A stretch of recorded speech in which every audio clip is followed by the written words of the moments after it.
بسم الله الرحمن الرحيم الحمد لله رب العالمين والصلاة والسلام على أشرف الأنبياء والمرسلين نبينا محمد وعلى آله وصحبه أجمعين اللهم علمنا ما ينفعنا وانفعنا بما علمتنا وزدنا علما يا عليم ودي القائدة النورانية تمرتا كتاتايوج السلام عليكم ورحمة الله وبركاته بالله سبحانه وتعالى فقد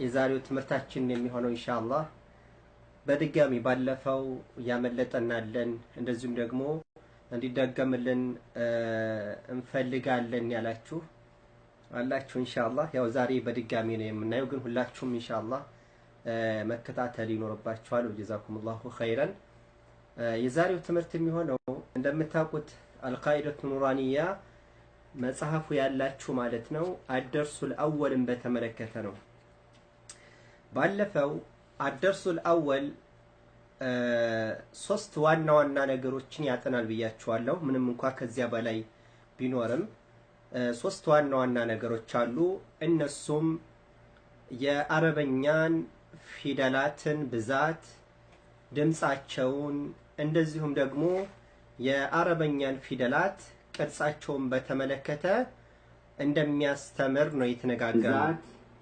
ድምጻቸውን ሌሎችም አሉ ነገር ግን እነኚህ በዋነኝነት የሚጠቀሱ ናቸው ሁላችሁም ተከታተሉ ኢንሻአላህ ጀዛኩሙላሁ ኸይረን ድምጽ የሚሰማ ከሆነ ድምጽ ይሰማል በሉ ካልሆነ ኢንሻአላህ እንዳስተካከል ማለት ነው ድምጽ ይሰማል አይደለ ሁላችሁም ድምጽ ይሰማል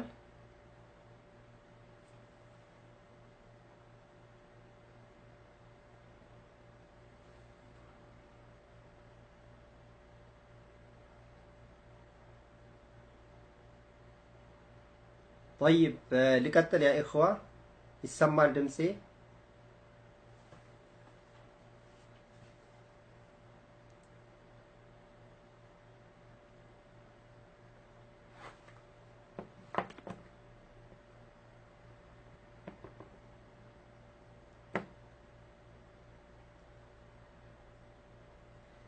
طيب የሚሰማ ከሆነ እስካሁን ድረስ የሰጠኝ የለም የሚሰማ ከሆነ ይሰማል በእኛ ኢንሻአላህ ጀዛኩሙላሁ ኸይረን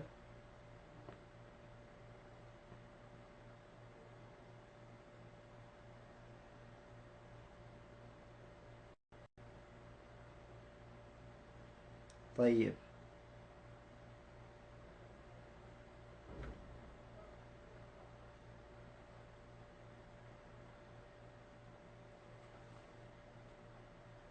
طيب ይሰማል እያላችሁ ነው ኢንሻአላህ እሺ ልቀጥል الدرس الأول من ይላል بسم الله الرحمن الرحيم الدرس الأول حروف الهجاء المفردة يا عربኛ ፊደላት በተናጠል الدرس الأول እያንዳንዱ القاعدة النورانية በምትማሩ ጊዜ ርዕስ ዋናው ምን ማስተማር እንደፈለገ ማወቅ የምትችሉት ልክ መጀመሪያው ርዕሱ ላይ ነው ርዕሱ ላይ ምን ይላል الدرس الأول حروف الهجاء المفردة يا عربኛ ፊደላት በተናጠል የአረበኛ ፊደላት በተናጠል ሆኖ እንደሚታወቀው የአረበኛ ቃላት ለመመስረት በመንፈልግ ጊዜ ምንድነው የምናደርገው ፊደልን ከፊደል ጋር ማጣመር ነው ተጣምሮ ነው ቃልን የሚመሰርቱት ማለት ነው ስለዚህ እነኚህ ፊደላቶች ሲጣመሩ ሳይሆን ደርሱል አወል የሚያስተምረው በተናጠል ሆኖ ሲመጡ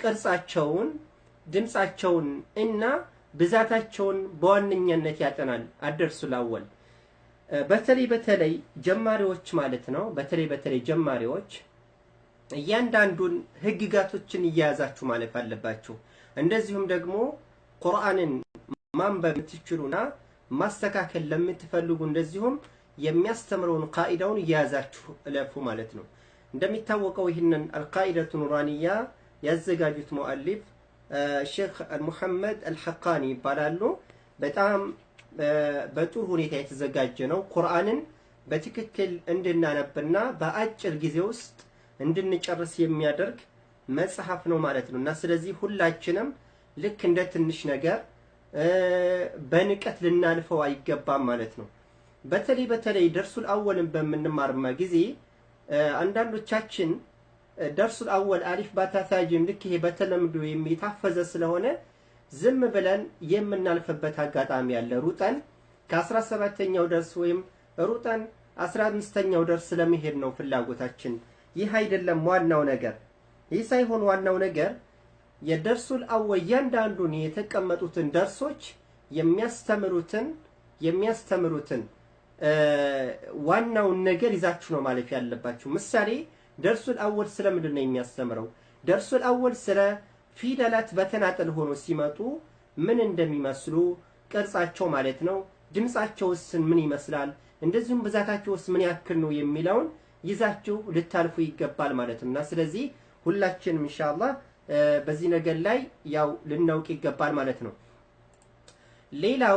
ሌላው ማለት ነው የአረበኛ ፊደላትን ብዛት በተመለከተኝ የአረበኛ ፊደላትን ብዛት በተመለከተ የአረበኛ ፊደላት ባለፈው እንደተነጋገርነው የአረበኛ ፊደላት حروف الهجائية የሚባሉት حروف الهجائية يعني المنطوقة የአረበኛ ፊደላት የሚነበብ በመነበብ የሚታወቁ የአረበኛ ፊደላት 29 ፊደላቶች ናቸው ማን ጭምር ሐምዘ ጭምር ማለት ነው ሁለተኛው የአረበኛ ፊደላቶች አይነት ሁለተኛው حروف الأبجدية ይባላል هي يعني المكتوبة በጽሁፍ የአረበኛ ፊደላት እንደሚታወቀው በፊት የአረበኛ ፊደላት በጽሁፍ የሚታወቁት 28 ፊደላቶች ብቻ ናቸው በድምጽ የሚታወቁት ወይንም በንባብ የሚታወቁት ደግሞ 29 ፊደላቶች ናቸው 29 ፊደላቶች ናቸው طيب ከ28ቱ ማን ተጨምሮ ነው ማን ነው የሚጨመረው ሐምዝ ነው የተጨመረው ሐምዝ በጽሁፍ ጊዜ በፊት አይታወቅም ነበረ ከዚያ በኋላ እንደገና ሐምዝ መውጫ ቦታውን ተከትሎ ኻሊድ ኢብኑ አህመድ የሚባሉ ታላቅ ዓሊም የዚህን የሐምዝን ሱራ ቀርጸው አስቀምጠውለታል ሐምዛ የዓይን መውጫ ቦታ ጋራ ተቀራራቢ በመሆኑና በጉሮሮ የሚወጣ በመሆኑ የዓይንን እዚህ ላይ እንደምታዩት የዓይንን ራስ ማለት ነው ቁርጥ አደረጉና ለሐምዝ መለያ ምስል አስቀምጠውለታል ማለት ነው ስለዚህ ይህን ሐምዝ በጽሁፍ ከጊዜ ወዲህ ነው የመጣው ማለት ነው በዚያን ዘመን ወይም በፊት ዘመን ግን በአረቦች ይህን ሐምዛ በጽሁፍ አይታወቅም ነበረ አሊፍ ደግሞ በላም አሊፍ ነበር የሚታወቀው አሊፍ እኛ የምናውቀው ላም አሊፍ የምትለው ይሄን የሚገልጸው ማንን ነው የሚገልጸው? አሊፍን ነው የሚገልጸው። አሊፍ ማለት ነው። አሊፍ ይሄ አሊፍን አንብብ ተብለን በምንጠየቅ ጊዜ ማን ብለን ነው የምናነበው? ላ ብለን ነው የምናነበው። ላ እዚህ ላይ የምናነበው የፈትሐን ሙሉ የሚያደርግ ስለሆነ ላ የሚለው ድምጽ የማን ፊደል ነው? የአሊፍ ነው። እኛ ግን ብዙ ጊዜ አሊፍን በማን ነው የምንስላት? መጀመሪያውን ፊደል አሊፍ ባታታጅም እያለ ይቀጥል የለ አሊፍ ባታታጅም የመጀመሪያውን ፊደል እኛ የምትመስለን አሊፍ ይችን አሊፍ ነው የሚመስል ላም አሊፍ ነው የምትመስለን። ነገር ግን የመጀመሪያው አሊፍ ማናት? ሀምዝ ናት ማለት ነው። ስለዚህ ሁላችንም ይሄንን እናውቀው ይገባል። አሁን ላይ ግን ሁሉ ነገር ተዘጋጅቶ ምን ሆነ ማለት ነው? አሊፍን በማስወጣት አሊፍ ላም አሊፍ ያለችውን በማስወጣት ሀምዝን በጽሁፍ እንዲታወቅ ተደርጎ አጠቃላይ ስንት ሆነ ማለት ነው? 28 ፊደላቶች ሆኑ ማለት ነው በጽሁፍ የሚታወቁት። አሊፍም እንዳለ ሆኖ ማለት ነው። አሊፍ ቢማና ሀምዝ ማለት ነው። ይሄ ላም አሊፍ ደግሞ ቢማና አሊፍ ሆኖ ይቀመጣል። አሊፍ በጽሁፍ 28 ፊደል ነው የምንለው። አሊፍ አንድ ሁኔታ ብቻ ስለሆነ ያለው ላ የኩኑ ኢላ ሳኪና ወላ የኩኑ ማ ቀብለሃ ኢላ المفتوحه አሊፍ ሱኩን ቢሆን እንጂ አይመጣም። ከሱ ቀድሞት የመጣውን ፊደል ፈትሐ ቢሆን እንጂ አይመጣም። ምሳሌ አሊፍ ፈትሐ አለ ቢባል የለም። አሊፍ ከስራ አለ የለም። አሊፍ ضم አለ የለም። طيب ከአሊፍ በፊት ከስራ የሆነ ፊደል ይመጣል? አይመጣም። ከአሊፍ በፊት ضم የሆነ ፊደል ይመጣል? አይመጣም። ከአሊፍ በፊት ፈትሐ የሆነ ፊደል ይመጣል? ይመጣል። አዎ አንድ ሁኔታ ብቻ ነው ያለው። ስለዚህ ይሄን አሊፍ ፈትሐን ሙሉ ለማድረግ የሚመጣ ፊደል ነው አሊፍ ማለት ነው። ስለዚህ ከአንድ ሁኔታ ብቻ ስለሆነ ያለው ይሄንን ያስወጡታል ማለት ነው። ስለዚህ የአረብኛ ፊደላት ስንት ናቸው የሚታወቁት? 28 ናቸው ማለት ነው። ሀምዝ ተቆጥሮ አሊፍ ደግሞ ተወጥቶ ማለት ነው። ስለዚህ ብዛታቸውን በተመለከተ ልክ እንዳየነው 28 ናቸው። አሊፍ ከተጨመረ ደግሞ 29 ናቸው ማለት ነው። አሊፍን ያው ብዙ ጊዜ አንጠቀመውም ማለት ነው። ኢንሻአላህ ያው ጥያቄዎች ካሏችሁ በኋላ ላይ ትንሽ እንትን ብላችሁ ትጠይቁኛላችሁ። ጀዛኩሙላሁ ኸይረን። الدرس الأول بسم الله الرحمن الرحيم. الدرس الأول حروف الهجاء المفردة. الدرس الأول يمجمراو تمهر تلال. الدرس الأول الدرس الأول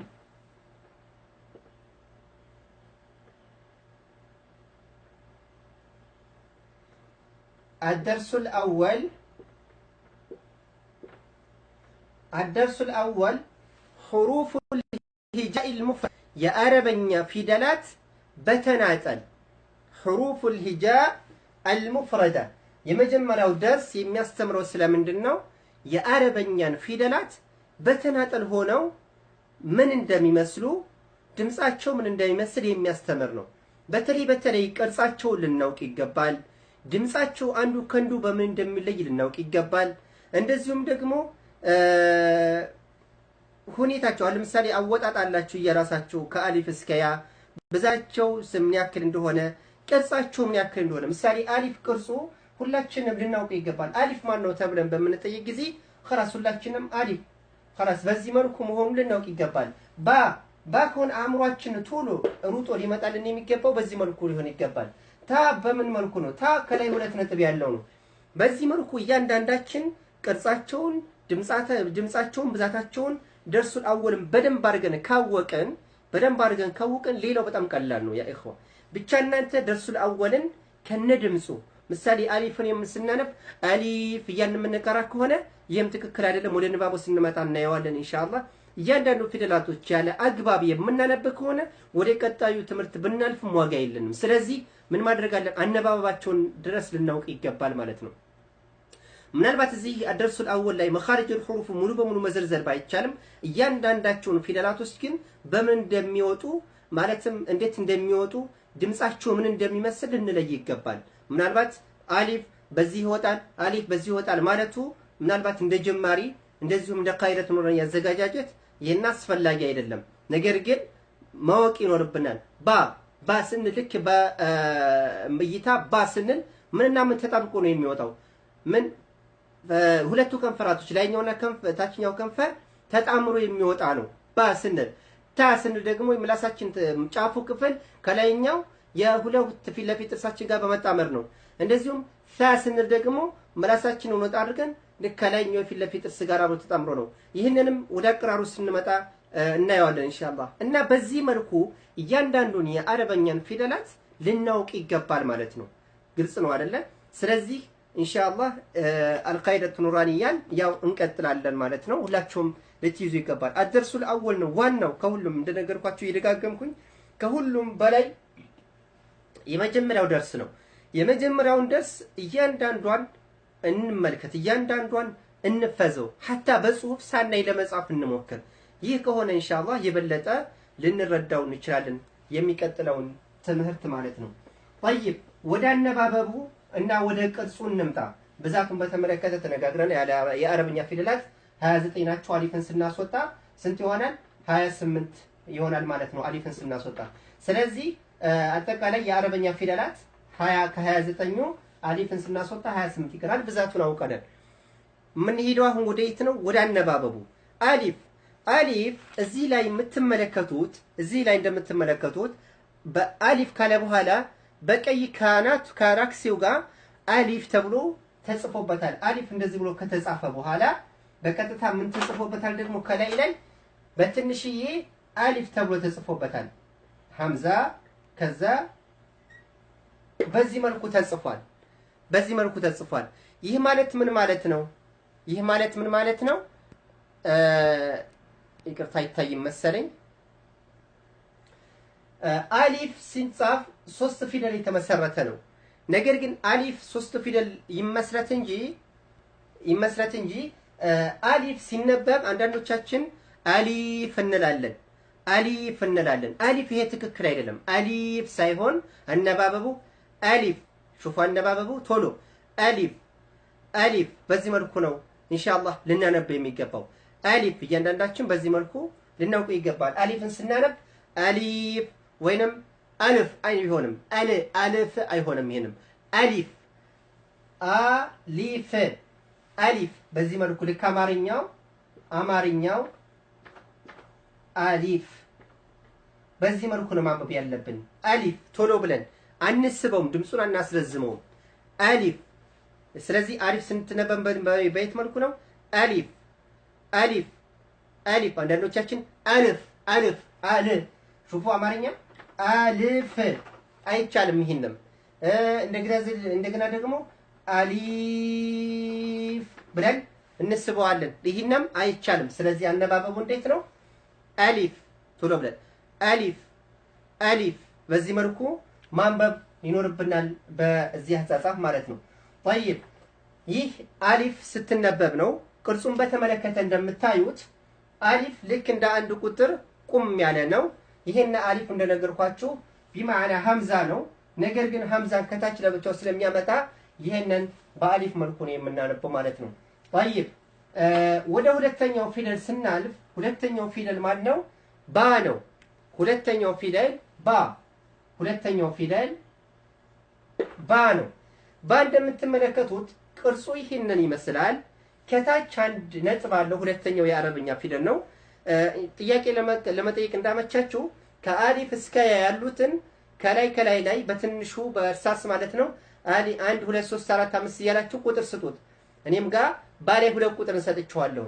ባ እንደምትመለከቱት ቅርጹ ይሄንን ይመስላል። ከዚያም እንደገና በአረብኛ በትንሿ እዚህ ላይ እንደምትመለከቱት ባ ብሎ በሁለት ፊደል ተመስርቶ እናገኘዋለን። ምሳሌ እዚህ ላይ እንደምትመለከቱት ከራክሲው ጋር በዚህ መልኩ ይቀመጣል። ባና አሊፍን ማለት ነው። ባ ብለን የተወሰነ ሳብ አድርገን ነው የምናነበው። በዚህ መልኩ ማለት ነው። አማርኛው ደግሞ በዚህ መልኩ ማለት ነው። አንዳንዶቻችን ባ ብለን የምናነባለን። ይሄም ትክክል አይደለም። ሳይሆን የተወሰነ ሳብ አድርገን ነው። በተናጠል ባ ሲነበብ እንደዚህ ነው። በተናጠል ሆኖ ሲመጣ ምናልባት አናባቢ ሲጨመርበት ሊለያይ ይችላል። ነገር ግን አናባቢ ሳይጨመርበት በተናጠል ሆኖ ሲመጣ በምን መልኩ ነው የሚነበበው? ተብሎ ሳብ ተደርጎ ነው የሚነበበው ማለት ነው። طيب ባ ቅርጹን እንደምትመለከቱት ከታች አንድ ነጥብ አለው። አነባበቡ ባ ስታነቡ ሁለት ከንፈራቶቻችሁ ምን ሆናል? ይጣመራል። አብ ሹፉ አዩት አብ ስትሉ ሁለት ከንፈራቶች ተጣምረዋል አይደለ? በዚህ መልኩ ነው። በልክ ይሄን ምን ሲሆን ነው? በተናጠል ሆኖ ሲመጣ ነው። ብቻውን ሆኖ ሲመጣ በተብሎ ምን ይሆናል? ይነበባል ማለት ነው። ይነበባል። طيب ወደሚቀጥለው ፊደል እንሄድ። የሚቀጥለው ፊደል የሁለተኛው ፊደል ጨረስን። ወደ ሶስተኛው ፊደል ስንሄድ ሶስተኛው ፊደል ምንድነው? ታ ነው። ሶስተኛው ፊደል ታ። ሶስተኛው ፊደል ታ እንደ ባ ሆኖ ባ ከታች አንድ ነጥብ ነበር ያለው። ወደ ታ ስንመጣ ደግሞ ከላይ ሁለት ነጥብ ነው ያለው። ግልጽ ነው። ከላይ ሁለት ነጥብ ነው ያለው። ይህ ሁለት ነጥብ ያለው ፊደል አነባበቡ ታ የሚል ድምጽ ነው ያለው። ይህንን እንደምትመለከቱት ከአልቃኢደቱ ኑራንያ ላይ በሁለት ፊደል የተመሰረተ ነው። ባ በሁለት ፊደል የተመሰረተ ነው። ባ ብለን ሁለት ተረካ ሳብ እናደርገዋለን። ተላይ ስንመጣ ደግሞ ታ አሁንም በሁለት ፊደል የተመሰረተ ነው። ታ ሳብ አድርገን ነው የምናነበው። እዚህ ላይ ይቅርታ ባብዬን የጻፍኩት ታ በዚህ መልኩ ነው የሚነበበው። ታ በዚህ መልኩ አማርኛውም ሲጻፍ ሹፉ ታ በዚህ መልኩ ነው የምናነበው ነው እንጂ እንደዚህ ብለን ታ ብለን አናነብም። ታ ብለን አናነብም። የምናነበው ላይ ባለው ታ ነጠብጣቡን የማደርገው ትንሽ ድምጻችንን ረዘም እናድርገው የሚል ነው። ስለዚህ ታ ብለን ታን ሳብ እናደርገዋለን ማለት ነው። ስለዚህ ሶስተኛው ፊደል ታ በዚህ መልኩ ነው የሚነበበው። ቅርጹን እንደምትመለከቱት ይሄንን ይመስላል። ከባ ጋራ ምስሉ ይመሳሰላል፣ ነገር ግን በነጥብ ይለያያሉ። ታ ሁለት ነጥብ ነው ያለው። ባ ደግሞ ከወደታች በኩል አንድ ነጥብ ነው ያለው። ተግባባን? طيب ወደ ሶስተኛው ፊደል እንሂድ። ሶስተኛው ፊደል ይህ ሁለተኛው ፊደል ነው። አራተኛው ፊደል ይቅርታ ሳ ነው። አራተኛው ፊደል ሳ። አራተኛው ፊደል ሳ ነው። ሳ ስትነበብ አንዳንዶቻችን በተለይ ቁርአን ቀርታችሁ ለማስተካከል የምትፈልጉት በተለይ ሳን ስታነቡ አንዳንዶቻችሁ ሳ ትላላችሁ። ሳ ልክ የምላሳችሁን ጫፍ በላይኛውና በታችኛው የጥርሳችሁ መካከል አድርጋችሁ የምትቀሩ አላችሁ። ሳ ይሄ አይደለም።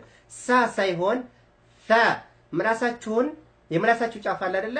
ከዚያ በኋላ የላይኛው የፊት ለፊት ጥርስ አለ። ፊት ለፊታችሁ ጥርሳችሁ ከሱ ጥርሳችሁ ጫፍና የምላሳችሁን ጫፍ አጣምሩት። የምላሳችሁን ጫፍ ልክ በዚህ መልኩ ማለት ነው። ልክ ምላሳችሁ አለ።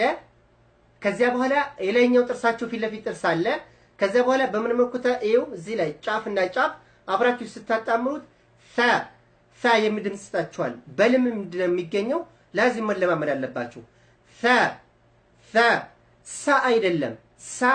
ሳ ሳይሆን ሳ ሌላ ፊደል ነው ያለው። ሳ ብለን የምናነብ ከሆነ ሌላ የዚህ ሳ የሚመስል ተመሳሳይ ድምጽ ስላለ የዛን ድምጽ ነው የሚወስድብን። ስለዚህ ምን አይደል የሳ ካል ተበላሽቷል ማለት ነው። ምን ማድረግ አለብን? ይልክ እቺ ፊደል በመተመጣ ጊዜ የምላሳችሁ ጫፍ ከላይኛው የፊት ለፊታችሁ ጥርስ ጫፍ ጋራ ስታጣምሩት ይችን ፊደል ይፈጥርልናል። ሲነበብም የተወሰነ ድምጻችንን ረዘም እናደርገዋለን። እንዴት ነው? የተወሰነ ሳብ እናደርገዋለን። ምሳሌ እዚህ ላይ አልቃኢደቱ ኑራንያም ላይ እንደምታዩት አራተኛው ፊደል ላይ እና ብራክሲው ጋር አሊፍ ሱኩን ያስቀምጥበታል። የተወሰነ በተናጠል ሆኖ ሲመጣ በዚህ መልኩ ነው የሚነበቡ። አይደለም። አንዳንዶቻችን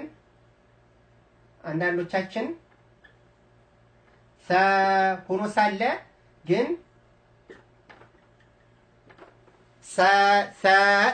ብለን የምናነባለን። ይሄ ትክክል አይደለም። ትክክሉ ብቻ ሳብ እናድርገን እናቆመው። በዚህ መልኩ ማንበብ ይኖርብናል ማለት ነው። ስለዚህ ያ ኢኽዋ ይህንን እያንዳንዳችሁ ልትለምዱት ይገባል። ድምጹን ካልለመዳችሁት ወደ ቀጣዩ ትምህርት ብታልፉ ምንም ፋይዳ የለውም። ይደጋግምኩ የተናገርኩ ነው። ስለዚህ ምን ማድረግ አለባችሁ? መለማመድ ይኖርባችኋል ማለት ነው። طيب ወደ አምስተኛው ፊደል ስንሄድ አምስተኛው ፊደል እንደነገርኳችሁ ሁለተኛው ሶስተኛውና አራተኛው ፊደል እሱም ባ ታ እና ታ በቅርጽ አንድ አይነት ናቸው። ነገር ግን በነጥብ ይለያያሉ። ባ አንድ ነጥብ ነው ያለው፣ ታ ከላይ ሁለት ነጥብ ነው ያለው፣ ታ ከላይ ሶስት ነጥብ ነው ያለው። ተግባባን? ወደ አምስተኛው እንሂድ። አምስተኛው ፊደል ጂም። አምስተኛው ፊደል ጂም።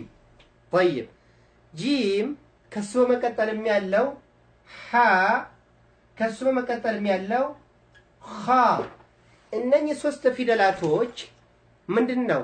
ተመሳሳይ ቅርጽ ነው ያላቸው፣ ነገር ግን በነጥብ ይለያያሉ። ምሳሌ ጂምን ብንወስድ ከታች በኩል አንድ ነጥብ ነው ያለው ጂም። ሐን ብንወስድ ምንም ነገር የለውም። ኻን ብንወስድ ከላይ አንድ ነጥብ ነው ያለው። ስለዚህ አንዱን ካንዱ መለየት እንችላለን። ቀላል ነው ማለት ነው። የመጀመሪያውን ፊደል በተመለከተ የመጀመሪያውን ፊደል ልክ አልቃኢደቱ ኑራንያ ላይ አነባበቡን ሲያስቀምጥ እንዴት አድርጎ ነው ያስቀመጠው? በዚህ መልኩ ጽፎ ነው ያስቀመጠው። ጂም ብሎ ማለት ነው። ሶስት ፊደል ነው። ጂም ያሱኩን ሚም ጂም ብለን ሳብ አድርገን ነው የምናነበው። ምንጊዜም ከአሊፍ ውጭ በሶስት ፊደል የተመሰረተ ከሆነ ምንድነው ማለት ነው? ሳብ እና ሁለት መካከለኛው መሳቢያ ፊደል ከሆነ መሳቢያ ፊደል የሚባለው አሊፍ ወይንም ዋው ወይንም ያሱኩን ሲመጡ ማለት ነው። እነዚህ መሳቢያ ይባላሉ። ኢንሻአላህ ወደ ቤት እናያቸዋለን። እና በሶስት ፊደል የተመሰረተ ከሆነ ጂም ይሄና በዚህ መልኩ ነው የሚነበበው። ጂም አንልም። ጂም ይሄና በዚህ መልኩ አይነበብም። ሲነበብ ጂም ይህ በተናጥል ሆኖ ሲመጣ አነባበቡን በተመለከተ ነው። አማርኛውን ስጻፍላችሁ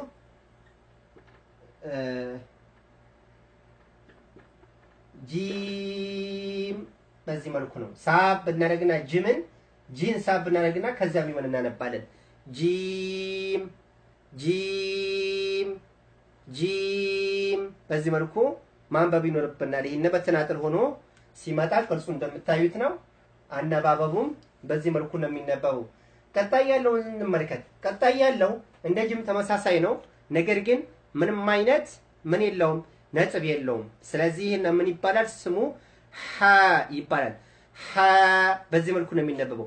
ሐ የምትወጣው ብዙ ጊዜ ይህንን ፊደል በሩቅ በሆነ የጉሮ ክፍላችን እናወጣዋለን። ሀ እያን ብድካማ ፊደል ነው። ከአቅሶል ሐልቅ ወይንም ለአፍ ርቆ በሚገኘው የጉሮ ክፍል ጋር የምናወጣ እንኖራለን። ይህንን ማስተካከል አለብን። ሐ ስትሉ የሚወጣው በየት ነው? ልክ እዚህ ላይ እንደምትመለከቱት በመካከለኛው የጉሮ ክፍላችሁ ነው የሚወጣው። ሐ ቀጠን ያለ ነው። ድምፁ ራሱ ደስ ይላል። ሐ ሹፉ ሐ ሙሽ ሐ ላ ሐ ሳይሆን ሐ። ከወፈራችሁት የሚገርማችሁ ነገር ወደ ሌላ ፊደል ነው የሚቀየሩ። አረበኛ ችግሩ ይሄን ነው። ልክ የሆነ ሲፋቱን ቅይር የምታረጉ ከሆነ አብሮ ትንሽ ነገር ነው እኮ የቀየራችሁት። ወዴት ይቀይራል? ወደ ሌላ ፊደል ነው የሚቀየረው። ስለዚህ بالضبط መውጫ ቦታውን ልናውቅ ይገባል ማለት ነው። ስለዚህ ስናነብ ሐን አረበኛው በሁለት ፊደል የተመሰረተ ነው። እሱም ሐ ተብሎ በዚህ መልኩ ነው የሚጻፈው። ሐ አማርኛው ደግሞ በዚህ መልኩ ነው የሚነበበው። አማርኛው በዚህ መልኩ ነው። ሐ ሳባርገን አማርኛ ከይቅርታ ጋራ አረበኛ በአማርኛ አይተካም። ነገር ግን እናንተ ግልጽ እንዲሆንላችሁ ነው አማርኛውን የምጽፍላችሁ ትንሽ እንድትረዱት ብዬ ነው እንጂ አረበኛ ፊደላቶች በአማርኛ አበደን አይጻፉም። ስለዚህ ሁላችሁም ግልጽ እንዲሆንላችሁ ነው እኔ በማነበው ነው እንጂ አማርኛው በተጻፈው መልኩ እንዳታነቡት ለመግለጽ ያክል ነው የአማርኛ የምጽፈው። طيب ሐ ስታነቡ ሐ በዚህ መልኩ ማንበብ አለባችሁ። ሐ ምን ይሆናል? ቀጠን ያለች ድምጽ ነው ያላት። ሐ ሙሽ ሀ ላ ሹፉ ልዩነቱ ሀ እና ሐ ልዩነት አለ የለውም? ልዩነት አለው። ስለዚህ ቀጠን እናድርጋት። ሐ በዚህ መልኩ ማንበብ ይኖርብናል ማለት ነው። ሐ እንግዲህ ድምፁ ይሄንን ይመስላል። ቅርጹ ደግሞ እንደምታዩት ነው። ልክ እንደ ጂም አይነት ሆኖ ነገር ግን ሀ ምንም አይነት ነጥብ የለውም፣ ባዶ ሆኖ ነው የሚመጣው። ሶስተኛውን እንመልከት። ሶስተኛው ኻ ሹፉ ኻ ሶስተኛው ኻ ፊደል ነው። ኻ ስትሉ አኽ በዚህ መልኩ ነው የሚወጣው። ኻ የምትወጣው ለአፋችን ቅርብ በሆነ የጉሮሮ ክፍል ጋር ነው። ልክ እንጥላችን አካባቢ ያለ አይደለ? በሱ አካባቢ የሚገኝ ነው። ይሄን ቅርቡ የጉሮሮ ክፍል ተብሎ ይጠራል፣ ወይንም አድነል ሐልቅ ይባላል። በሱ ክፍል የሚወጣ ነው። ኻ አንዳንዶቻችን ስናነብ ሀ እንላለን፣ ወደ ሀ እንቀይሯለን። ግን ሀ ሳይሆን አኽ ስፉ ድምፁ ራሱ ይለያያል። ኻ በዚህ መልኩ ልታነቡ ይገባል ማለት ነው። ኻ ኢንሻአላህ በዚህ መልኩ እናንብብ። አጻጻፉ እንደምታዩት አማርኛው በሁለት ፊደል የተመሰረተ ነው። ኻ በዚህ መልኩ ነው። አማርኛውን በዚህ መልኩ ያመጡታል። ኻ ብሎ በዚህ መልኩ ማለት ነው። ስለዚህ የሶስተኛው ይሄን ይቅርታ ሰባተኛው ፊደል ማለት ነው። ሰባተኛው ፊደል ኻ በዚህ መልኩ የሚነበበው ኻ ሁላችሁም ኢንሻአላህ ይሄንን ልትለማመዱ ይገባል። በተለይ ኻ እና ሐ ልምምድ ይፈልጋሉ። መለማመድ ይኖርብናል። ልምምድ ይፈልጋሉ እና ስለዚህ ሐን እና ኻን ኢንሻአላህ በግላችሁ ተለማመዱ ማለት ነው። እዚህ ላይ እንደምትመለከቱት ሶስቱም ፊደላቶች ምንድናቸው? ተመሳሳይ ናቸው። ጂም፣ ሐ እና ኻ። እነዚህ ሶስት ፊደላቶች በምስል ይመሳሰላሉ፣ በነጥብ ደግሞ ይለያያሉ። ጂም ከታች አንድ ነጥብ አለው፣ ሐ ምንም ነጥብ የለውም፣ ኻ ከላይ አንድ ነጥብ አለው። በዚህ መልኩ ኢንሻአላህ ሁላችሁም ያዙት ማለት ነው። طيب የሚቀጥለው ፊደል ከነዚህ በመቀጠል ስምንተኛው ፊደል እና ዘጠነኛው ፊደል ምንድናቸው? ዛል እና ይቅርታ ዳል እና ዛል ናቸው። ዳል እና ዛል ዳል እና ዛል ዳል እና ዛል ናቸው። እነዚህ ሁለት ፊደላቶች ተመሳሳይ ናቸው በጽሁፍ፣ ነገር ግን በነጥብ ይለያያሉ። ዳል ምንም አይነት ነጥብ የለውም። ዛል ደግሞ አንድ ነጥብ ከላይ ላይ ያለው። ስለዚህ ከዳል ዛል ነጥብ አለው ማለት ነው። ዳል ከራክሲው ጋር እንደምታዩት አልቃኢደቱ ኑራንያ ላይ ዳል ላይ እንደምትመለከቱት ሶስት ፊደል ነው የተጻፈው ማለት ነው። ዳል ተብሎ በሶስት ፊደል ተጽፏል። ዳል እንዴት ብሎ ነው የጻፈው? ዳል በዚህ መልኩ ማለት ነው። ዳል ስንቀራ ታዲያ ምን ብለን ነው የምናነበው? በዚህ መልኩ ነው። ዳል ዳል ዳል ዳል በዚህ መልኩ ኢንሻአላህ ሁላችንም መለማመድ ይኖርብናል። ዳልን ስናነብ አንዳንዶቻችን ልክ በወሰጠ ሊሳን ወይም በመካከለኛው የጉሮሮ ክፍል ጋር እናወጣዋለን። ዳል ዳል ዳል በዳል ሳይሆን ዳል ልክ ምላሳችሁ ጫፍ ከላይኛው የፊት ለፊታችሁ ጥርስ አለ አይደለ? ሁለቱ ጥርሳችን ከሱ መባቀያ ጋራ አብሮ በመጣመር ነው የሚወጣው ማለት ነው። ስለዚህ ዳል ዳል የሚል ድምጽ ነው የሚሰጠን። በምላሳችን ጫፍ የሚወጣ ፊደል ነው። ዳል ሲነበብ በዚህ መልኩ ነው ኢንሻአላህ።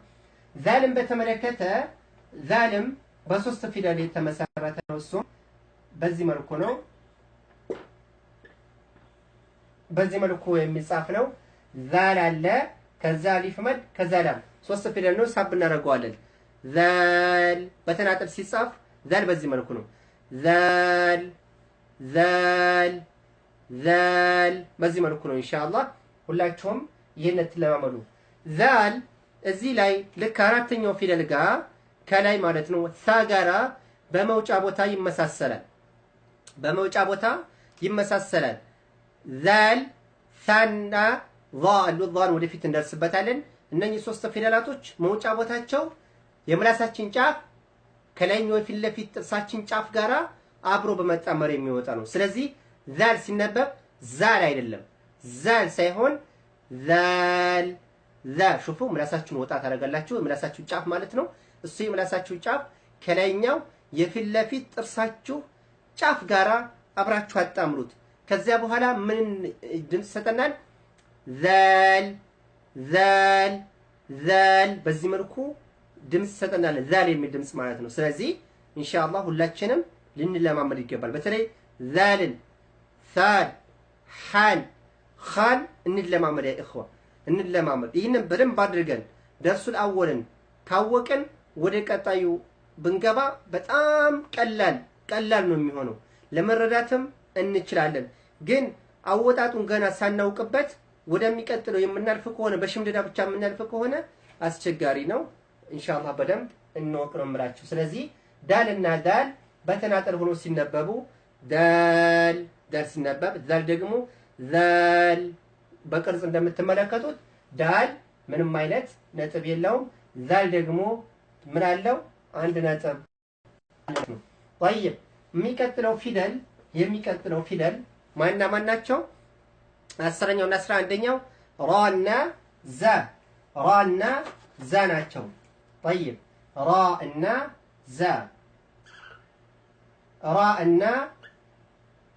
ዛ ናቸው። ራና ዛ በጽሁፍ ይመሳሰላሉ፣ በነጥብ ግን ይለያያሉ። ራ ምንም አይነት ነጥብ የለውም። ዛ ወይንም ዛይ ይሉታል። ምንም አንድ ነጥብ አለው፣ ከራ ይለያል ማለት ነው። ራ ስናነባ አንዳንዶቻችን ራ እንላለን። ራ ላ ይሄን ትክክል አይደለም። ራ ሲነበብ በዚህ መልኩ ነው። አረበኛውም የሚጻፈው ራ በዚህ መልኩ ነው ሲነበብ። አማርኛውም በዚህ መልኩ ነው። ራ በዚህ መልኩ ነው የሚጻፈው። ራ አንዳንዶቻችን ራ እንላለን። ላ ይሄን ትክክል አይደለም። ራ ሳይሆን ራ በዚህ መልኩ ነው የሚጀምረው። ራ የምትለዋን እናጥፋት ያ ኢኽዋ። የምትለዋን እናጥፋ። አይባልም። የሚነበበው ራ ብቻ ነው። ራ በዚህ መልኩ ነው።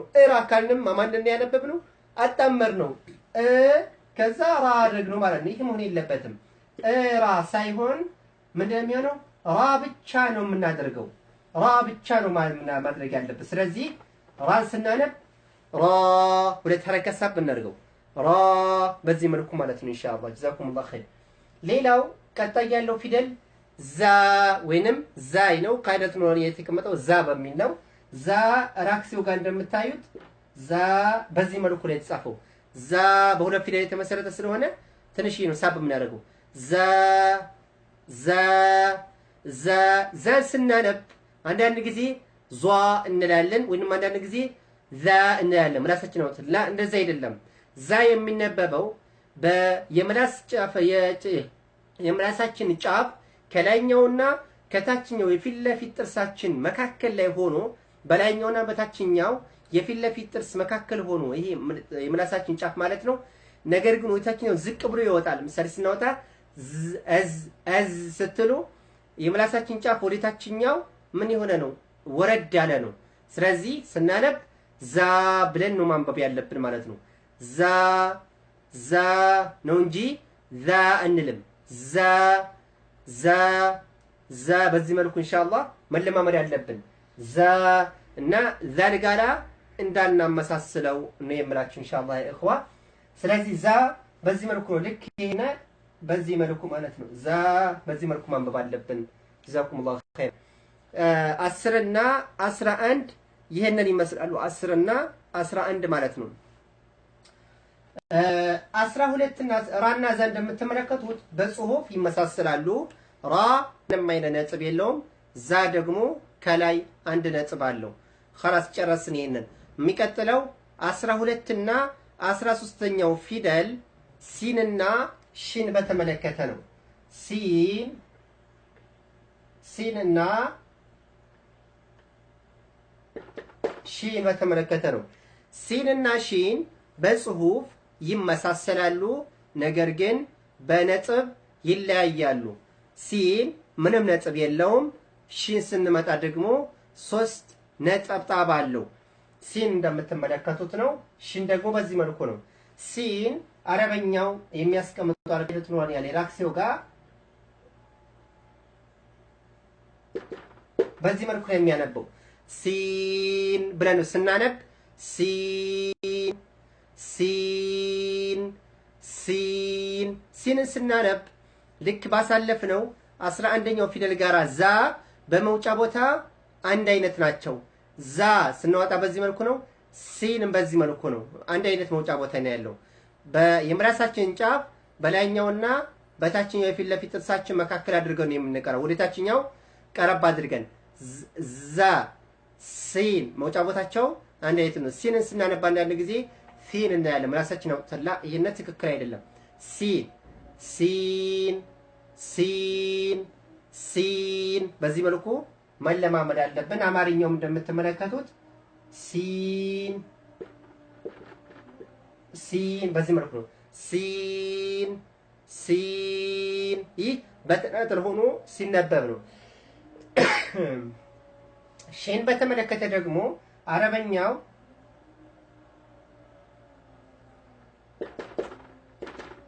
ሽን ሲያነብ ደግሞ በዚህ መልኩ ነው። ሺን ሲል ሺን ሳብ አድርገን ነው የምናነበው። በሶስት ፊደል የተመሰረተ ነው። ሺን ሺን በዚህ መልኩ ሳብ የምናደርገው ያው ሺን ምንም ስህተት የለውም። ያው ሁላችሁም ቀላል ነው። አማርኛው በዚህ መልኩ የሚነበበው ሺን ሲን ሺን ሲን ሺን እንለማመዱ ኢንሻአላህ የበለጠ እንድንረዳው ማለት ነው።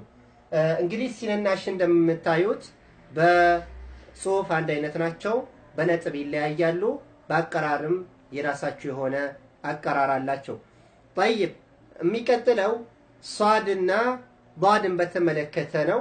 ሷድና ዷድ ኢንሻአላህ እኒና የሚቀጥለውን ደግሞ በሚቀጥለው እናያለን ማለት ነው። የሚቀጥለው ሷድ እና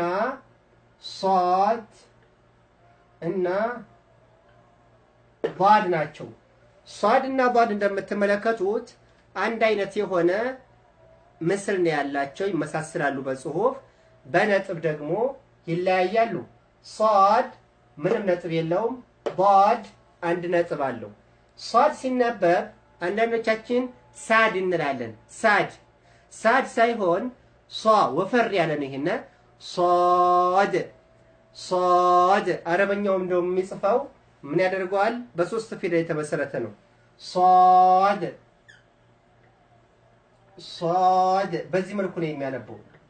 ሷድ አማርኛው ደግሞ ሷድ በዚህ መልኩ ማንበብ አለብን። አወጣጡ የምላሳችን ጫፍ በላይኛውና በታችኛው የፊት ለፊት ጥርሳችን መካከል አድርገን ወደ ታችኛው ቀረብ አድርገን ነው የምናወጣው። ሷድ ልክ ዛ ያየነው ዛ 11ኛው ፊደልና 12ኛው ፊደል ጋራ ሷድ መውጫ ቦታ ጋራ አንድ አይነት ናቸው። ዛ ሲን 11 እና 12 ከዚያም ይቀጥልና 14ኛው ሷድ እነኚህ ሶስት ፊደላቶች መውጫ ቦታቸው አንድ አይነት ነው። የምላስ ጫፍ ከላይኛውና ከታችኛው የፊት ለፊት ጥርሳችን መካከል ላይ ሆኖ ወደ ታችኛው ቀረብ ያለ ሆኖ ነው የሚወጣው። ሷድ አንዳንዶቻችን ሳድነ ላ ሷ ወፈር እናድርገው።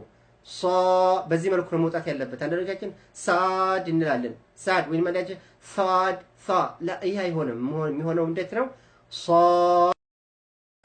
ሷድ ሲነበብ ደግሞ ሷድ ብቻ አይደለም ሷድ፣ ምክንያቱም ይቺ ዳሏ የምትጋጭ ፊደል ናት። ዳሏ ሶስተኛዋ ፊደል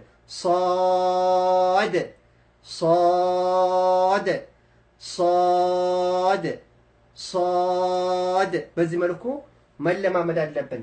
ቀጣይ ያለው ፊደል ዷድ ነው። ዷድ ሲነበብ ደግሞ ዷድ እንደምትመለከቱት ዷድ ጽሁፉ ይሄንን ይመስላል። አንድ ነጥብ ነው ያለው። አረበኛው ሲጻፍ ደግሞ በዚህ መልኩ ነው የሚጽፈው። ልክ እንደ ሷድ ሆኖ በሶስት ፊደል ነው። ይሄንም ዷድ የምትወጣው በሐፈቱ ሊሳን ነው። የምላሳችን ጎኑ ክፍል ወደ መንጋጋችን ማለት ነው ወደ ግራም ሆነ ወደ ቀኝ ከመረጥ ነው ወደ ግራ ትንሽ ቀለል ያለ ነው ضاد እንደቻችን ወደፊት ሳይሆን ضاد ድምጽ ይሄንን ይመስላል ዞሮ ያዙትና ኢንሻአላህ ضاد ከሁሉም ፊደላቶች ነሽ የምታስቸግርናት ስናነብ ضاد ضاد ضاد አንዳንዶቻችን ዷድ አይደለም እንደዛ ሳይሆን ض ወፈር እናድርገው ضاد ضاد ضاد በዚህ መልኩ ኢንሻአላህ መለማመድ ይኖርብናል ማለት ነው ኢንሻአላህ እንግዲህ ሷድና ضاد ተመሳሳይ ፊደላቶች ናቸው እንደዚሁም ደግሞ በነጥብ ይለያያሉ ዛሬ ኢንሻአላህ 15 ፊደላቶችን በተመለከተ አይተናል ኢንሻአላህ ጥያቄዎች ካሏችሁ ቀጥላለሁ በሚቀጥለው ደርሳችን ደግሞ ኢንሻአላህ የሚቀጥሉትን ቀሪዎቹን ፊደላቶች እናያለን ጀዛኩሙላሁ ኸይረን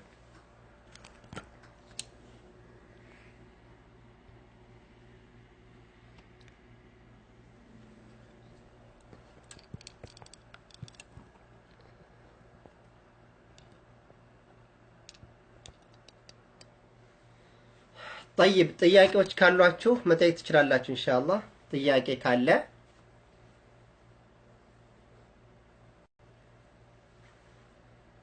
ጥያቄ ካለ መጠየቅ ይቻላል ግልጽ ነው አይደል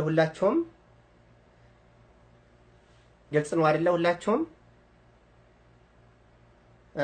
ሐናኻ طيب ሐናኻ ሐ የምትወጣው መካከለኛው ጉሮሮአችን ክፍል ነው ሁለቱም በነገራችን ላይ የጉሮሮ ክፍሎች ናቸው ሁለቱም የጉሮሮ ፊደላቶች ናቸው የመጀመሪያዋ ኻ የምትወጣው ኻ ማለት ነው ለአፋችን ቅርብ በሆነው የጉሮሮ ክፍል ጋር ነው የምትወጣው ሐ ደግሞ በመካከለኛው የጉሮሮ ክፍል ጋር ነው የምትወጣው ኻ ካልን ኻ ሹፍ አኽ ኻ ይሄን ይመስላል ድምጿ ሐ ደግሞ ድክ መካከለኛው ክፍል ጋር ነው ጠራ ያለ ድምጽ ነው ያላት እንደዚሁም ከኻ ሐ ድምጿ ምን ያለ ነው ትንሽዬ ቀነስ ያለ ነው ማለት ነው ምን ጊዜም ወዳፍ እየቀረበ ሲመጣ ፊደል እየደመቀ ነው የሚመጣውና ኻ ደማቅ የሆነ በጣም ድጉፍ ያለ ድምጽ ነው ያለው ግን ሐ ስናነብ ግን ሐና ኻ በጣም የተለያዩ ናቸው ማለት ነው ስለዚህ ሁለቱም የጉሮሮ ፊደል ናቸው በጉሮሮ የሚወጡ ናቸው ጀዛከላሁ ኸይረን እና ይሄንን ይመስላል ሌላ ጥያቄ አለ አፎን ኡስታዝ እኔ ጥያቄ አለኝ በፊት ስማር አሊፍ እና ሐምዛ ብቻ አይሳብም ሌሎቹ 27 አርፎች ግን መውጫ ቦታቸውን ጠብቀው እኩል ሐረካ እንደምንሰጣቸው ነበር የተማርኩት አሁን አንተ እንደተረዳው ጂም ራ ዛ ሲን ሺን ሷድ ضاد عين غين قاف كاف لام ميم ዋው ኑን 6 ሐረካ እንደሚሳቡና ቀሪዎች 2 ሐረካ እንደምንስባቸው ነው ኢንሻአላህ ካላስቸገርኩ ብታብራራልኝ ይላል እዚህ ላይ የኡኽቲ ዘቢባ ሁለት ሐረካ የሚስቡት በተናጠል ሆኖ ሲመጡ በሁለት ፊደል የተመሰረቱት ነው ምሳሌ አሊፍ ከጨዋታ ውጭ ናት ከ28 ፊደላት ውጭ ስለሆነች ማለት ነው አሊፍ لا تكون الا ساكنه ولا يكون ما قبلها الا مفتوحه ነው እንጨርሰናል ባጋ ስንመጣ ምክንያቱም አሊፍ بمعنى ሐምዛ ነበረ ነገር ግን ሐምዛ ለብቻው መጨረሻ ላይ ስለመጣ አሊፍን ምናልባት የላማ አሊፍን አስቦ ሊሆን ስለሚችል ብዬ ነው ኢንሻአላህ والله اعلم ولكن እንደዛ ብዬ ነው ማለፈው አሊፍን አልፈዋለሁኝ ባ ታ በሁለት እንዲሁም ሳ በሁለት ፊደል የተመሰረቱ ናቸው እነዚህ ሲሳቡ ባ ታ ሳ የሁለት ሐረካ ብቻ ነው የምንሰበው በሁለት ፊደል የተመሰረቱ ከሆነ ግን በሶስት ፊደል ከሆነ አሁን ለምሳሌ በሁለት ሐረካ የምንለው በሁለት ፊደል የተመሰረተ የምንለው ባ ስንል በሁለት ፊደል አይደለም የሚያበቃው ባና ከዚያ የባ መሳቢያ በድምጽ ጨምር እንድናደርግ የሚያደርገን ፊደል ማን ነው አሊፍ ሱኩን ነው ስለዚህ ስንት ፊደል ሆነ ባና አሊፍ መድ ማለት ነው ከዛ ታን በተመለከተ ታ ስንል አሁንም ሁለት ነው ታና መሳቢያው ሳን ስንመለከት ደግሞ ሳና አሊፍ መድ ነው ስለዚህ በሁለት ፊደል የተመሰረቱት ሁሉም ፊደላቶች በሁለት ሐረካ ብቻ ነው የምንስባቸው ጂምን በተመለከተኒ በሶስት ፊደል ጂም ስንመለከተው ጂም ስንል ሶስት ፊደል ነው አይደለ ጂም አለ ጂ ብለን የሳብንበት መሳቢያ ያመዳለ ጂም መጨረሻው ፊደል ሚም አለ ግልጽ ነው። ስንት ፊደል ሆነ? 3 በ3 ፊደል የተመሰረቱ ፊደላቶች ከሆኑ ስንት ፊደል ነው? ስንት ሐረካ ነው የምንስበው? 6 ሐረካ ነው የምንስበው። ጂም ጂም መሳቢያ ፊደል ስንመጣ ወይንም መድ በሚባለው ትምህርት ስንመጣ ኢንሻአላህ የዛኔ በደንብ ይብራራላችኋል። ግን እዚህ ላይ ለመያዝ እንዳመቻቸው በሁለት ፊደል የተመሰረተ ከሆነ 2 ሐረካ ብቻ የሚስበው፣ በ3 ፊደል የተመሰረተ ከሆነ ከአሊፍ ውጭ ማለት ነው ስንት ፊደል ነው? ስንት ሐረካ የሚስበው? 6 ሐረካ ነው። ልክ ምሳሌ ዳል፣ ዛል፣ ሲን፣ ሺን፣ ሷድ፣ ዷድ 3 ፊደል የተመሰረቱ ናቸው። 6 ሐረካም ይስባሉ ማለት ነው። ጥያቄሽን የመለስኩት ይመስለኛል እህት ዘቢባ ጀዛኪላህ ኸይራን። ሰባተኛው ፊደል ኻ ነው። እህት አምሪያ የጠየቀችው ኻን ስናነብ ሀ አይደለም ኻ ብለን ልክ ለአፋችን ቅርብ በሆነው የጉሮሮ ክፍል ጋር ነው የምንወጣው። አንዳንዶቻችን ሀ እንላለን። ይሄ ትክክል አይደለም። ኻ ብለን ነው መቅራት ያለብን ኢንሻአላህ። ጀዛኪላህ ኸይራን።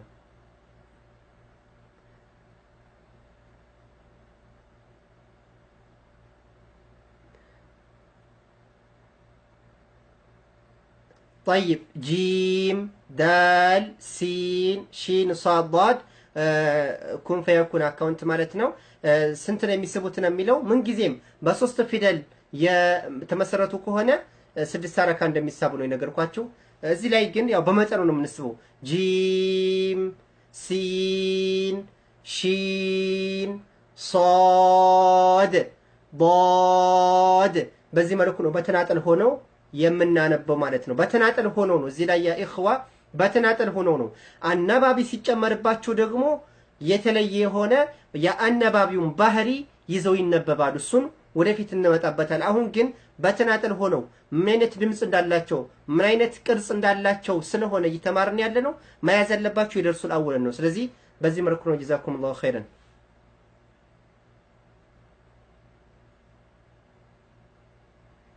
طيب ሌላ ጥያቄ ካላችሁ ኢንሻአላህ መልሳለሁኝ።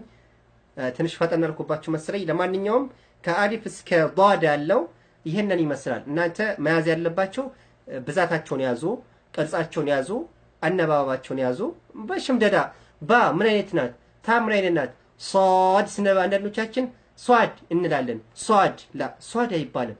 ሷድ ሷድ ሷድ ضادን ስናነብ ደግሞ ضاد ሲን ሺን ሁለት ፊደሎች ነው የሆኑትን ደግሞ ባ ታ ታ አይደለም ባ ታ ሳ እንደዚሁም ሐ ኻ ራ ዛ ሁለት ፊደል ላይ የተመሰረቱትን በዚህ መልኩ ነው ማንበብ ያለብን ኢንሻአላህ። طيب አንድ ጊዜ ላንብብላችሁና እስካሁን እስከቀራነው ድረስ ማለት ነው። ቢስሚላሂር ረህማኒር ረሂም الدرس الأول حروف الهجاء المفردة يا عربية فيدلات بتناطل مجموعة تمرت من جزيم يا عربية فيدلات بتناطل هنا سيمتا ألف ألف سنانب ألف عن الانبياء شوالو ألف ولا تنيا فيدل با تا ثا جيم حا خا دال ذال را زا سين شين صاد شوفوا صاد ضاد በዚህ መልኩ ድምጹ ልንለማመዱ ይገባል ኢንሻአላህ። ጀዛኩም الله خيرا። በዚህ መልኩ ሁላችንም እንለማመድ። ቀላል ነው። በሚቀጥለው ደርሱ ዳወል እንጨርስና ወደሚቀጥለው ትምህርታችን እናልፋለን ማለት ነው ኢንሻአላህ።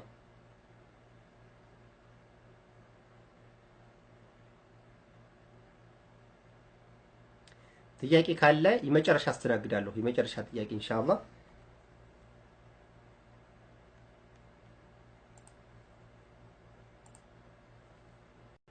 ጥያቄ ካለ طيب የገባችሁ ይመስለኛል ሁላችሁም ኢንሻአላህ። አላህ Subhanahu Wa Ta'ala በሰማነው ተጠቃሚዎችም ያድርገን። አህሉል ቁርአን ከተባሉትም አላህ Subhanahu Wa Ta'ala ያደርገን ኢንሻአላህ። የሚቀጥለው ትምህርታችን እስከምንገናኝ በደህና ቆዩልኝ እላለሁኝ። ወሰለላሁ ወሰለም ዐላ ነቢይና ሙሐመድ ወዐላ አሊሂ ወሰሕቢሂ አጅመዒን። ወሰላሙ ዐለይኩም ወረሕመቱላሂ ወበረካቱሁ።